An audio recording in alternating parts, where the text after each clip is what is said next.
What are some rules that exist because one person was an idiot? 1. I worked in an office where one numbnut decided to take his lunch break at 4 p.m. every day so he could leave early. Manager said to stop doing that. So he quit taking a lunch break Monday to Thursday. On Friday, he took all 5 lunch breaks at once and went home at noon. After that, the manager assigned everyone a lunch break time. If you didn't take it during your assigned hour, you did not get a lunch break. It felt like the most Mickey Mouse middle school rule ever. Magically, that rule went away after Numbnut was fired a couple of months later. 2. On almost every clothes iron in the United States there is a warning label to not iron your clothes while wearing them. I assume there's a few stories behind that warning. 3.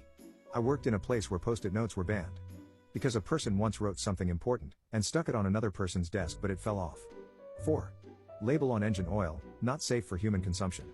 I worked in construction and we had a guy claim to have drank half a bottle of diesel because it was in an unlabeled water bottle. He was asking to go home with pay for a few days, because obviously it was a mistake anyone would make with a clear bottle, on a fluid that you can smell, and can visibly see wasn't water. Our safety guy went on a tirade of unlabeled bottles, so everything needed to be labeled.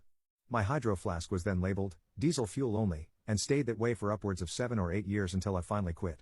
5. My alma mater now has a line in the student handbook that charcoal grills are not permitted in the dorm rooms. 6. A classic example is the "do not use in the shower" warning on hair dryers, which exists because someone once tried to use one while in the shower and got injured. 7. There was a rule against hanging off pipes at an old job because someone tried doing chin-ups on them. Pulled the pipes out of their bracketing and flooded the entire building. 8. How overtime was bid for.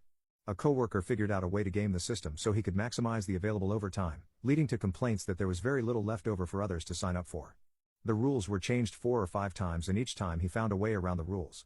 Eventually they just started skipping over every other of his overtime requests, and put in a maximum number of overtime hours someone could work in a calendar month. Boy did he cry about that for months that he wasn't getting 20 hours a week of overtime. 9. Gorilla Glue is not for your hair. 10. All those signs at the Hoover Dam that tell you not to put your dog on the railing. How many puppies fell in the Hoover Dam for this sign to exist?